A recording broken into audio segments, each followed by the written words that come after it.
Pemirsa, warga di sejumlah wilayah Kota Prabu Muli mengeluhkan munculnya bau gas menyengat yang tercium hingga ke dalam rumah yang disebabkan oleh proses injeksi odoran yang sedang dilakukan oleh Petro Prabu selaku pengelola jaringan gas kota di Prabu Muli.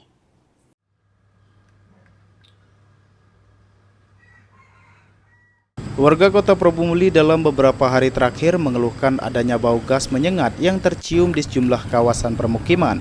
Bau tersebut bukan berasal dari kebocoran jaringan gas, melainkan akibat proses injeksi odoran yang sedang dilakukan oleh Petro Prabu selaku pengelola gas alam atau gas kota di Prabu Muli.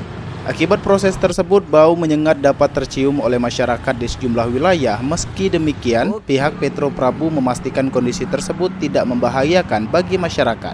Bau gas yang tercium saat ini merupakan dampak dari proses injeksi odoran dan bukan indikasi kebocoran gas.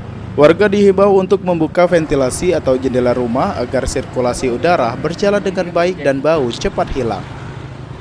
Kita sudah menginjek odoran. Ini tim ini yang tiga tim yang kita lakukan, yang ada di kita bentuk sekarang di posisi di posko masing-masing untuk mengatasi tadi dampaknya yang terjadi kebocoran ataupun bau-bau yang tidak sedap.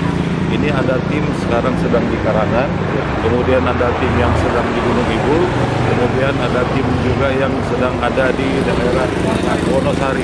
Nah, yang kami agak heran ini dampaknya ternyata luas sekali. Padahal RSIP ini hanya untuk Pasar 2, Sidomulyo, kemudian Gunung Ibu, Wonosari, tapi dampaknya sampai ke Karangan.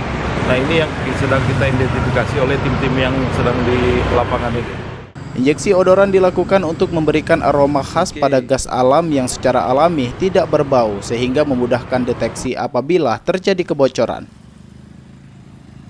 Anggi Perkasa, PAL TV.